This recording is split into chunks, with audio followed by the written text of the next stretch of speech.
ನಮಸ್ಕಾರ ಎಲ್ಲರಿಗೂ ಶ್ರೀಶುತಿ ಯೂಟ್ಯೂಬ್ ಚಾನಲ್ಗೆ ನಿಮ್ಮೆಲ್ಲರಿಗೂ ವೆಲ್ಕಮ್. ಇವತ್ತಿನ ರೆಸಿಪಿ ಒಂದು ಶಾವಿಗೆ ಉಪ್ಪಿಟ್ಟು. ಒಂದು ವಿಭಿನ್ನ ರೀತಿಯಲ್ಲಿ ಟ್ರೈ ಮಾಡಿದ್ದೀನಿ. ಐ ಹೋಪ್ ಈ ಡಿಫ್ರೆಂಟ್ ವೇ ನಿಮ್ಮೆಲ್ರಿಗೂ ಇಷ್ಟ ಆಗುತ್ತೆ ಅಂತ. ಸೊ ತಡ ಮಾಡೋದು ಬೇಡ, ಬನ್ನಿ ವಿಡಿಯೋ ಸ್ಟಾರ್ಟ್ ಮಾಡೋಣ. ಮೊದಲನೇದಾಗಿ ನಮ್ಗೆ ಇಷ್ಟವಾಗಿರೋ ತರಕಾರಿಗಳನ್ನ ಬೇಯಿಸ್ಕೋಬೇಕಾಗತ್ತೆ. ಅದಕ್ಕೋಸ್ಕರ ಒಂದು ಪಾತ್ರೆಯಲ್ಲಿ ನೀರಿಟ್ಟು ಅದಕ್ಕೆ ಹಸಿ ಬಟಾಣಿ ಸ್ವಲ್ಪ, ಬೀನ್ಸ್ ಸ್ವಲ್ಪ ಮತ್ತು ಕ್ಯಾರೆಟು, ಆಲೂಗೆಡ್ಡೆನ ಸ್ವಲ್ಪ ಹಾಕಿ ಸೆಪ್ರೇಟಾಗಿ ಬೇಯಿಸ್ಕೊತಾ ಇದ್ದೀನಿ. ಇದಕ್ಕೆ ಯಾವುದೇ ಥರ ನಾನು ಉಪ್ಪನ್ನ ಸೇರಿಸ್ತಾ ಇಲ್ಲ, ಬರೀ ತರಕಾರಿಗಳನ್ನ ನೀರಲ್ಲಿ ಬೇಯಿಸ್ಕೊತಾ ಇದ್ದೀನಿ.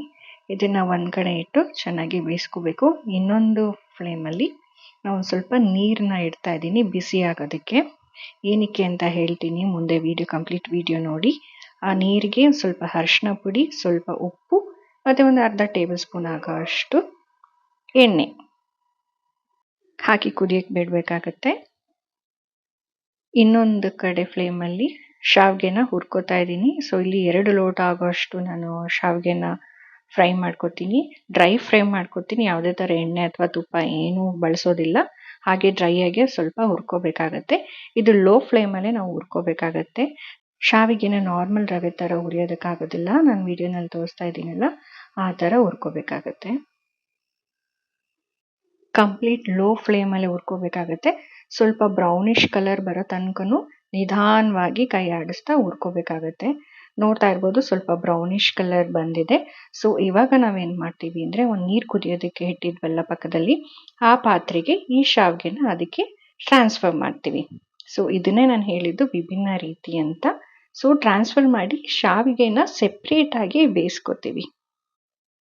ಈ ಥರ ಬಿಸಿ ನೀರಿಗೆ ಶಾವಿಗೆನ ಮಿಕ್ಸ್ ಮಾಡೋದ್ರಿಂದ ಉದುದ್ರಾಗಿ ಬರುತ್ತೆ. ಕಾರಣ ಎಣ್ಣೆ ಹಾಕಿರ್ತೀವಿ, ಅದ್ರ ಜೊತೆಗೆ ಉಪ್ಪು ಮತ್ತು ಅರಿಶಿನ ಹಾಕಿರ್ತೀವಿ. ಅರಿಶಿನ ಪುಡಿ ಬಂದು ಕಲರ್ ಕೊಡುತ್ತೆ, ಉಪ್ಪು ಬಂದು ಶಾವಿಗೆ ಸ್ವಲ್ಪ ನಾರ್ಮಲಿ ಸಪ್ಪೆನೇ ಇರುತ್ತಲ್ವ, ಅದಕ್ಕೆ ಸ್ವಲ್ಪ ಟೇಸ್ಟ್ ಕೂಡ ಕೊಡುತ್ತೆ.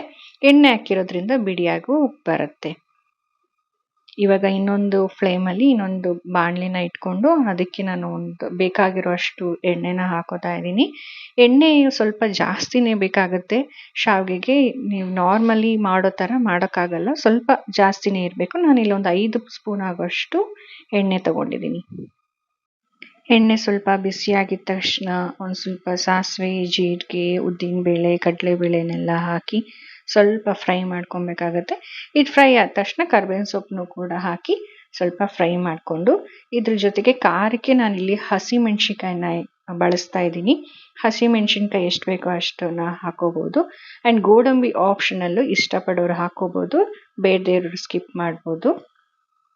ಇಷ್ಟನ್ನು ಹಾಕಿ ಸ್ವಲ್ಪ ನೀಟಾಗಿ ಫ್ರೈ ಮಾಡ್ಕೊಬೇಕಾಗತ್ತೆ. ಹಸಿಮೆಣ್ಸಿನ್ಕಾಯಿ ಮೇಲ್ಪದ್ರ ಎಲ್ಲ ಒಂಥರ ವೈಟ್ ಬರುತ್ತೆ, ಅಲ್ಲಿ ತನಕನೂ ಫ್ರೈ ಮಾಡ್ಕೊಬೇಕಾಗತ್ತೆ. ಸ್ವಲ್ಪ ಬೆಂದಿದೆ ಅನ್ನೋ ಟೈಮಲ್ಲಿ ನಾನು ಒಂದು ಮೀಡಿಯಮ್ ಸೈಜ್ ಈರುಳ್ಳಿನ ಸಣ್ಣದಾಗಿ ಕಟ್ ಮಾಡಿ ಅದನ್ನು ಸೇರಿಸ್ತಾ ಇದ್ದೀನಿ. ಇದು ಕಲರ್ ಚೇಂಜ್ ಆಗೋ ತನಕನೂ ಫ್ರೈ ಮಾಡ್ಕೋಬೇಕಾಗತ್ತೆ. ಇದಿಷ್ಟು ಮಾಡುವಾಗಲೂ ಲೋ ಫ್ಲೇಮಲ್ಲಿ ಇರಬೇಕಾಗತ್ತೆ. ಈರುಳ್ಳಿ ಸ್ವಲ್ಪ ಫ್ರೈ ಆದಮೇಲೆ ಕಲರ್ ಚೇಂಜ್ ಆಗ್ತಿದೆ ಅನ್ನೋ ಟೈಮಲ್ಲಿ ನಾವು ಸೆಪ್ರೇಟಾಗಿ ಬೇಯಿಸಿಟ್ಕೊಂಡಿದ್ವಲ್ಲ ಆ ತರಕಾರಿಗಳನ್ನ ಈ ಒಗ್ಗರಣೆಗೆ ಸೇರಿಸ್ತಾ ಇದ್ದೀನಿ. ಈ ತರಕಾರಿಗಳು ಕೂಡ ಒಗ್ಗರಣೆಯಲ್ಲಿ ಸ್ವಲ್ಪ ಫ್ರೈ ಮಾಡ್ಕೋಬೇಕು. ಎಣ್ಣೆ ಜೊತೆ ಸರಿಯಾಗಿ ಹೊಂದ್ಕೋಬೇಕು, ಅಲ್ಲಿ ತನಕ ಸ್ವಲ್ಪ ಫ್ರೈ ಮಾಡ್ಕೊಬೇಕಾಗತ್ತೆ. ಸೈಮಲ್ಟೇನಿಯಸ್ಲಿ ಈ ಶಾವಿಗೆಗೂ ಕೂಡ ನಾವು ಒಂದು ಮಿಕ್ಸ್ ಕೊಡ್ತಾ ಇರಬೇಕು, ಇಲ್ಲಾಂದರೆ ತಳ ಹಿಡಿಯೋ ಸಾಧ್ಯತೆ ಜಾಸ್ತಿ ಇರುತ್ತೆ. ಸೊ ತರಕಾರಿಗಳನ್ನ ಇನ್ನೊಂದು ಸ್ವಲ್ಪ ಬೇಯೋದಕ್ಕೆ ಬಿಡೋಣ.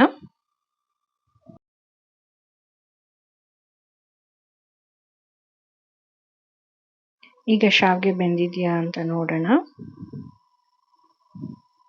ನೋಡ್ತಾ ಇರ್ಬೋದು, ಚೆನ್ನಾಗಿ ಬೆಂದಿದೆ. ಇಷ್ಟಿದ್ರೆ ಸಾಕು. ಮತ್ತೆ ಒಗ್ಗರಣೆಗೆ ಕೂಡ ಹಾಕ್ತೀವಲ್ಲ, ಅಲ್ಲೂ ಕೂಡ ಸ್ವಲ್ಪ ಬೇಯುತ್ತೆ. ಇಷ್ಟಿದ್ರೆ ಸಾಕಾಗುತ್ತೆ. ಇವಾಗ ಗ್ಯಾಸ್ ಫ್ಲೇಮ್ನ ಆಫ್ ಮಾಡೋಣ. ನಂತರ ಇದನ್ನು ಶೋಧಿಸ್ಕೋಬೇಕಾಗತ್ತೆ. ಶೋಧಿಸ್ಕೊಳ್ಳಿಲ್ಲ ಅಂತಂದರೆ ಮುದ್ದೆ ಆಗೋ ಚಾನ್ಸಸ್ ಜಾಸ್ತಿ ಇರುತ್ತೆ. ಸೊ ಶೋಧಿಸ್ಕೊಂಡು ಮತ್ತೆ ಇದಕ್ಕೆ ತಣ್ಣೀರನ್ನ ಮಿಕ್ಸ್ ಮಾಡಬೇಕು. ತಣ್ಣೀರನ್ನು ಹಾಕಿದ್ರೆ ಅದು ಇನ್ನು ಬಿಡಿಯಾಗಿ ಆಗುತ್ತೆ.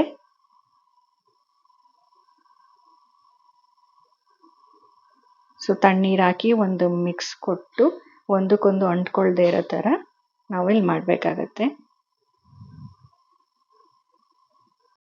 ಇವಾಗ ತರಕಾರಿ ಬೆಂದಿದೆಯಾ ಅಂತ ನೋಡೋಣ. ಆಲ್ಮೋಸ್ಟ್ ಬೆಂದಿದೆ, ನೋಡ್ತಾ ಇರ್ಬೋದು. ಚೆನ್ನಾಗಿ ಒಗ್ಗರಣೆಯಲ್ಲಿ ಮಿಕ್ಸ್ ಆಗಿದೆ. ಒಗ್ಗರಣೆಯಲ್ಲಿ ಮಿಕ್ಸ್ ಆದರೆ ಅದು ಟೇಸ್ಟ್ ಚೆನ್ನಾಗಿ ಬರುತ್ತೆ. ಇವಾಗ ನಾನು ರುಚಿಗೆ ಎಷ್ಟು ಬೇಕೋ ಅಷ್ಟು ಉಪ್ಪನ್ನ ಹಾಕೋತಾ ಇದ್ದೀನಿ. ಸೊ ನೆನಪಿರಲಿ, ಶಾವಿಗೆ ಬೇಯಬೇಕಾದ್ರೂ ನಾವು ಸ್ವಲ್ಪ ಉಪ್ಪು ಹಾಕಿರ್ತೀವಿ. ಸೊ ಇವಾಗ ನಮಗೆ ಎಷ್ಟು ಬೇಕಾಗುತ್ತೋ ಅಷ್ಟು ಹಾಕೋಬೇಕಾಗತ್ತೆ. ಇದಕ್ಕೆ ಸೆಪ್ರೇಟಾಗಿ ಹಾಕೋದ್ರಿಂದ ನೋಡ್ಕೊಂಡು ಹಾಕೋಬೇಕಾಗತ್ತೆ. ಉಪ್ಪು ಹಾಕಿದ್ಮೇಲೆ ಸ್ವಲ್ಪ ಮಿಕ್ಸ್ ಕೊಟ್ಟು ಮತ್ತೆ ಮುಚ್ಚಳ ಮುಚ್ಚಿ ಸ್ವಲ್ಪ ಕುಕ್ ಮಾಡಬೇಕಾಗತ್ತೆ. ಒಂದು 20 ಸೆಕೆಂಡ್ಸ್ ಸಾಕು, ಜಾಸ್ತಿ ಏನು ಅವಶ್ಯಕತೆ ಇಲ್ಲ.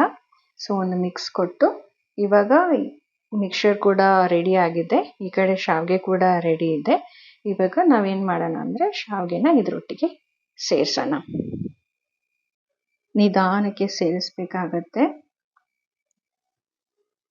ನೋಡ್ತಾ ಇರ್ಬೋದು, ಸ್ವಲ್ಪ ಸ್ವಲ್ಪ ಸ್ವಲ್ಪ ತಗೊಂಡೆ ನಾನು ಸೇರಿಸ್ತಾ ಇದ್ದೀನಿ. ಸೇರಿಸ್ಬಿಟ್ಟು ಒಂದು ಒಳ್ಳೆ ಮಿಕ್ಸ್ ಕೊಡಬೇಕು. ಮಿಕ್ಸ್ ಕೂಡ ನಾವು ಕೆಳಗಡೆಯಿಂದ ಮೇಲೆ ತಿರುವು ಹಾಕಬೇಕು. ನಾರ್ಮಲಾಗಿ ಮಿಕ್ಸ್ ಮಾಡೋ ಥರ ಇದು ಮಾಡೋಕ್ಕಾಗಲ್ಲ. ಸೊ ಒಂದು ಕೆಳಗಡೆಯಿಂದ ಮೇಲೆ ತಿರುವು ಹಾಕೋದ್ರಿಂದ ತರಕಾರಿ ಜೊತೆಗೆ ಶಾವಿಗೆ ಕೂಡ ಚೆನ್ನಾಗಿ ಹೊಂದ್ಕೊಳ್ಳುತ್ತೆ. 1-2 ನಿಮಿಷ ಬೇಯಬೇಕಾಗತ್ತೆ ಇದು ಲೋ ಫ್ಲೇಮಲ್ಲೇ. ಸೊ ನೀರೆಲ್ಲ ಪಂಗದ ಮೇಲೆ ಒಂದು ಕಾಯಿ ತುರಿನ ಸ್ವಲ್ಪ ಒಂದು ಹಿಡಿ ಗಾತ್ರದಷ್ಟು ಕಾಯಿ ತುರಿನ ಹಾಕಿ ಕೊತ್ತಂಬರಿ ಸೊಪ್ಪು ಹಾಕಿದ್ರೆ ಶಾವಿಗೆ ಉಪ್ಪಿಟ್ಟು ರೆಡಿ ಆಗುತ್ತೆ. ಇದು ವಿಭಿನ್ನ ರೀತಿಯಲ್ಲಿ ನಾನು ಟ್ರೈ ಮಾಡಿದ್ದೀನಿ. ನೋಡ್ತಾ ಇರ್ಬೋದು ಎಷ್ಟು ಬಿಡಿಯಾಗಿ ಬಂದಿದೆ, ಚೆನ್ನಾಗೂ ಕೂಡ ಬಂದಿದೆ. ಟೇಸ್ಟು ಕೂಡ ತುಂಬ ಚೆನ್ನಾಗಿತ್ತು, ಒಂದಕ್ಕೊಂದು ಅಂಟ್ತಾ ಇಲ್ಲ. ಸೊ ಮನೆಯಲ್ಲಿ ಟ್ರೈ ಮಾಡಿ. ಈ ರೆಸಿಪಿ ಇಷ್ಟ ಆದರೆ ಲೈಕ್ ಮಾಡಿ, ಶೇರ್ ಮಾಡಿ, ಸಬ್ಸ್ಕ್ರೈಬ್ ಮಾಡ್ಕೊಳ್ಳಿ. Thank you for watching.